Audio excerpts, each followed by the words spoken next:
Saudara, saat ini persiapan deklarasi kampanye pemilu damai tahun 2024 sedang dilakukan di halaman kantor Komisi Pemilihan Umum RI di kawasan Menteng, Jakarta Pusat. Tadi rekan kami, Nanda Aprilia, menyampaikan sejak pagi tadi persiapan sudah dilakukan, baik itu kebutuhan di lapangan ataupun halaman kantor KPU maupun rekayasa lalu lintas hingga penutupan jalan Imam Bonjol Menteng Jakarta Pusat yang sudah dilakukan sejak pagi tadi. Sekitar pukul 14 waktu Indonesia Barat atau pukul 2 siang nanti deklarasi pemilu damai akan dilakukan oleh KPU dan rencananya akan dihadiri 3 pasangan calon presiden dan calon wakil presiden, baik itu pasangan nomor urut 1 Anies Baswedan Muhaimin Iskandar, pasangan nomor urut 2 Prabowo Subianto Gibran Rakabuming Raka, dan pasangan nomor urut 3 Ganjar Pranowo Mahfud MD.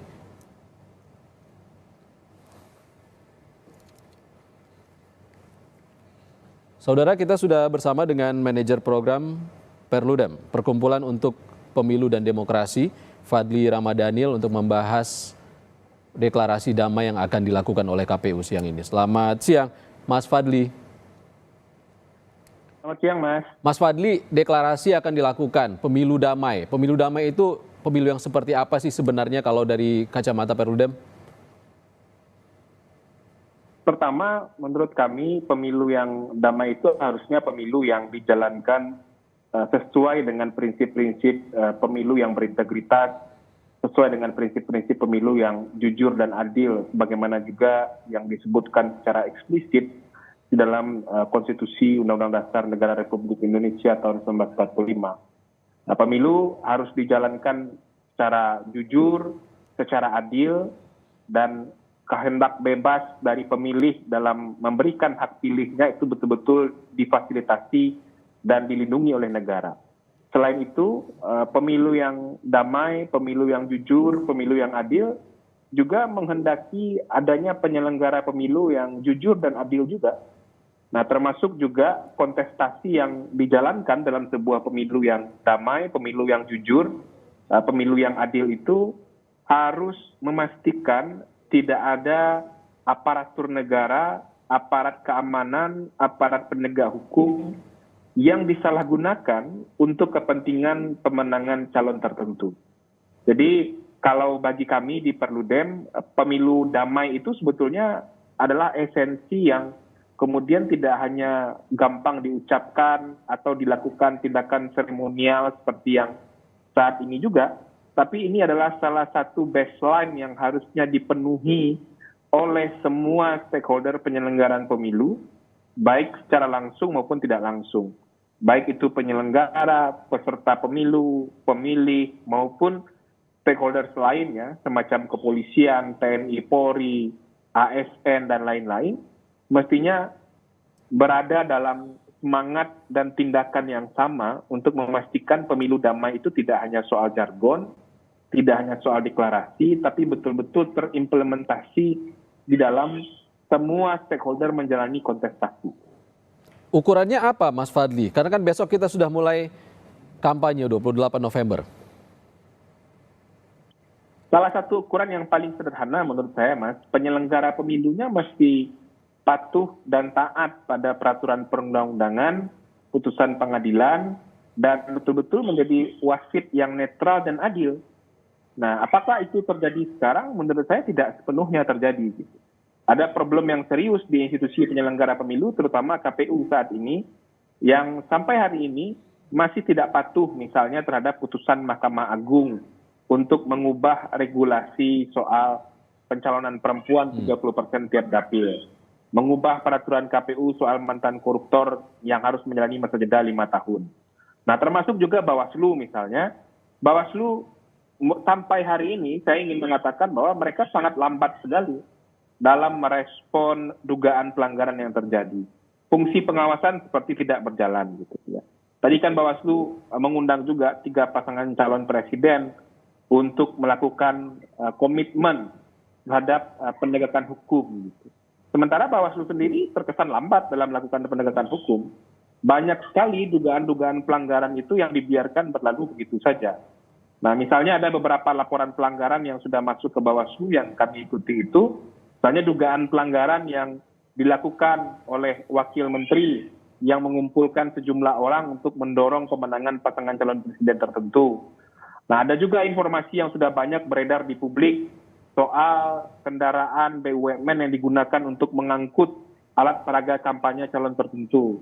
Ada juga beberapa calon, beberapa partai politik sudah dengan sangat intensif berkampanye di media cetak maupun media elektronik yang notabene itu belum boleh dilakukan, tapi penegakan hukumnya nggak jalan. Kita nggak dengar.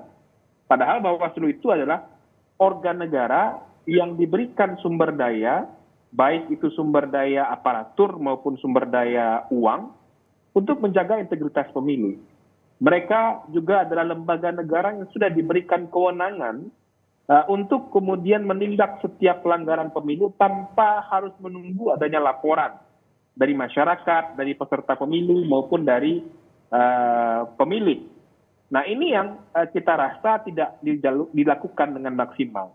Jadi kalau kami melihat bahwa deklarasi ini sebagai sebuah upaya untuk mengingat dan memberikan jejak digital kepada para peserta pemilu bahwa mereka pernah berkomitmen untuk menyelenggarakan pemilu secara damai, berkomitmen untuk patuh pada aturan hukum penyelenggaraan pemilu, boleh saja.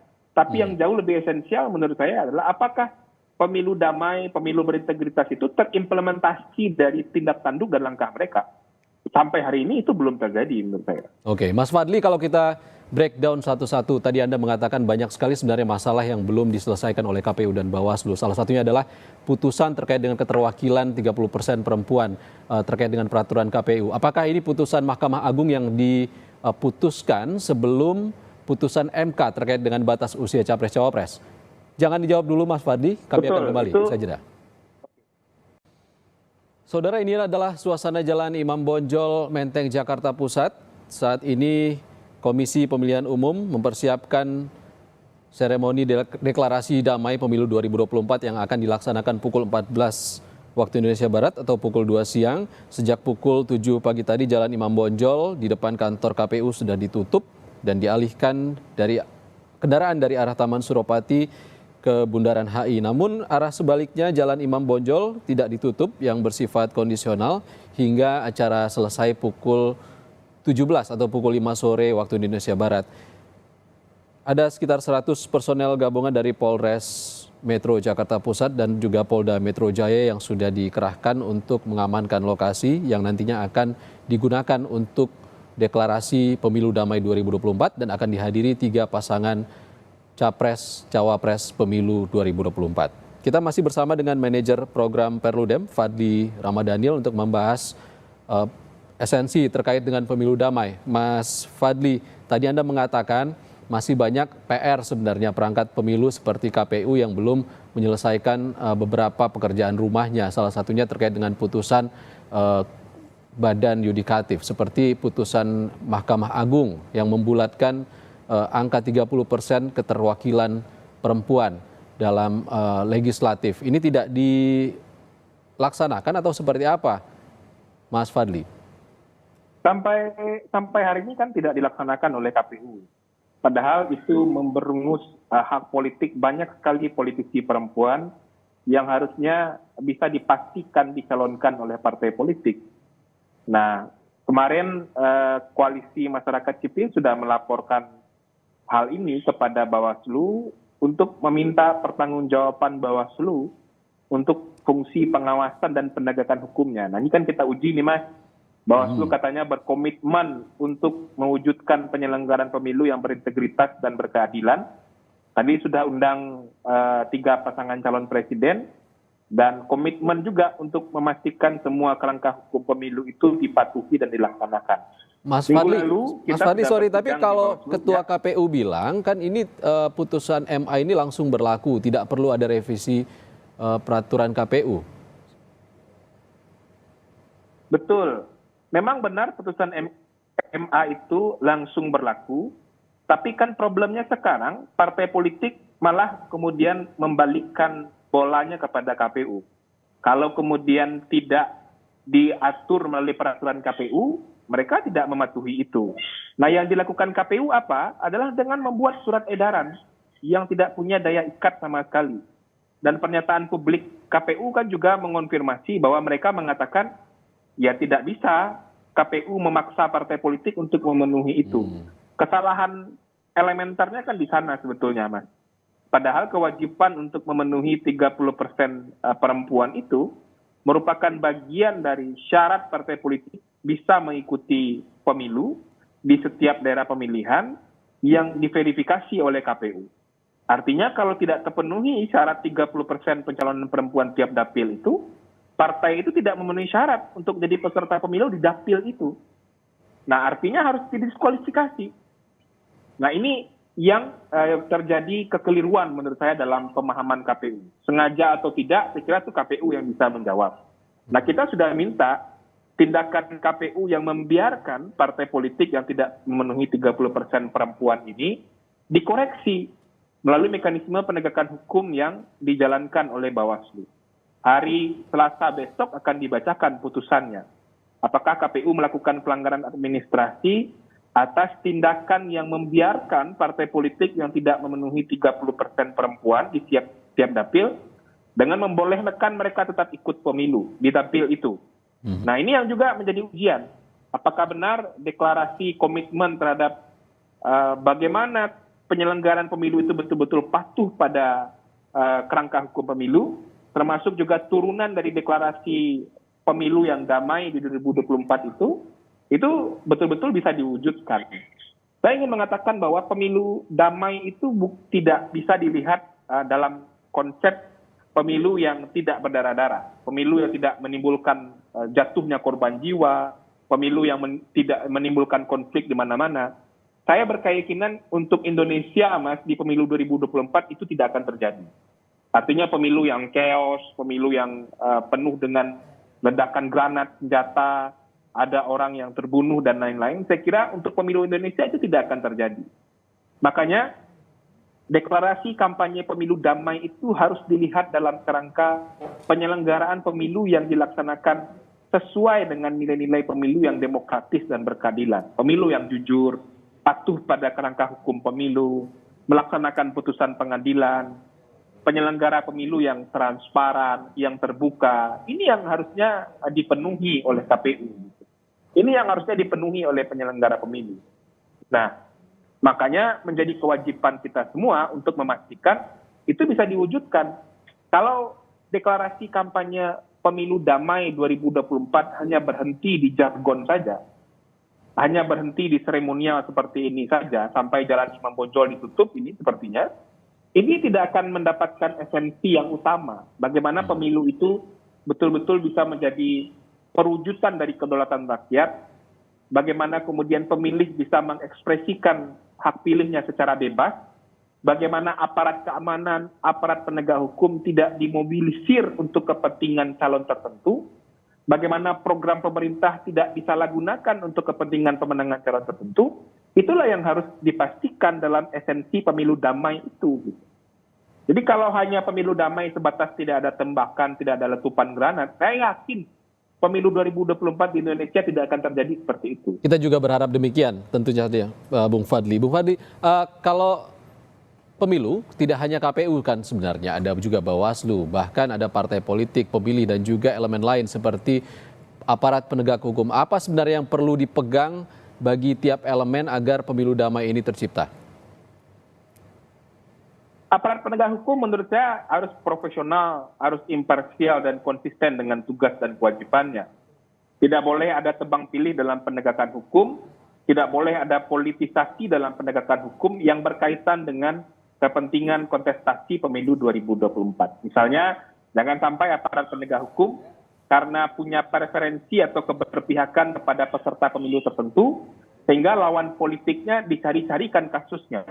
Itu kan tidak boleh dilakukan. Nah, termasuk juga bagi partai politik atau pasangan calon presiden itu sendiri. Gitu.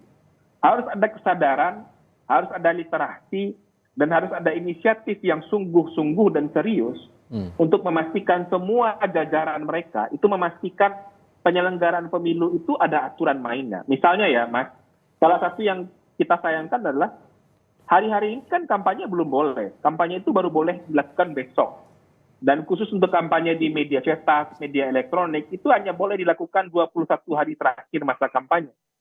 Tapi kalau kita lihat hari ini misalnya, sudah banyak sekali peserta pemilu yang beriklan di media televisi, sudah beriklan di media cetak, sudah memasang spanduk billboard, baliho di mana-mana. Tapi tidak ada penegakan hukum yang serius dari Bawaslu. Jangankan penegakan hukum, statement atau pernyataan mereka soal itu saja, itu nggak keluar. Atau paling tidak selemah-lemahnya iman, mesti ada pernyataan atau teguran lisan yang diberikan. Ada peringatan yang dijatuhkan. Ini tidak ada gitu. Kita tidak perlu terlalu sulit untuk mencari baliho, billboard, iklan di media yang sudah dilakukan oleh peserta pemilu. Dengan mudah kita bisa temukan. Nah, tapi harusnya ada respon dari pengawas pemilu, dari aparatur penegak hukum pemilu terhadap situasi itu. Nah, ini kita belum temukan itu. Nah, besok sudah mulai kampanye. Intensitas kampanye atau aktivitas dari partai politik, dari caleg, dari pasangan calon presiden akan semakin meningkat pastinya. Nah, makanya dengan meningkatnya intensitas kampanye, proteksi terhadap penegakan hukum, terhadap kerangka hukum pemilu mesti juga ditingkatkan. Dan itu tidak akan bisa dilakukan kalau kemudian Bawaslu terlalu banyak melakukan rapat-rapat, terlalu banyak melakukan rapat koordinasi, seremonial, dan lain-lain. Yang bisa dilakukan adalah dengan membangun strategi pengawasan dan strategi penegakan hukum untuk bisa memperluas dan memperlebar mata, kaki, telinga mereka, sehingga pelanggaran-pelanggaran yang terjadi itu tidak dibiarkan berlalu begitu saja. Tapi harus ada respon dengan mekanisme penegakan hukum yang profesional, yang fair, sehingga ada edukasi juga kepada masyarakat. Masyarakat menjadi tahu bahwa dalam proses kontestasi pemilu, dalam berkampanye itu, ada hal-hal yang dilarang dilakukan, ada hal-hal yang memang boleh dilakukan. Gitu. Jadi ada dimensi pendidikan politiknya juga kepada masyarakat. Kalau dibiarkan semua berlalu begitu saja kan ini seperti rimba belantara saja. Bahwa peserta pemilu boleh berkampanye, semua di-loss, mereka boleh melakukan apa saja, sehingga publik menjadi bingung apakah benar kontestasi pemilu menjalani kontestasinya seperti ini. Gitu. Baik, cukup membingungkan juga karena kan 28 November baru dimulai, baliho sebenarnya belum boleh dipasang, tapi ada juga dugaan penurunan baliho segala macam seperti itu. Terima kasih Mas Fadli Ramadhanil, Manajer Program Perkumpulan untuk Pemilu dan Demokrasi, sudah berbagi pandangan bersama kami di Breaking News Kompas TV. Terima kasih Mas Fadli.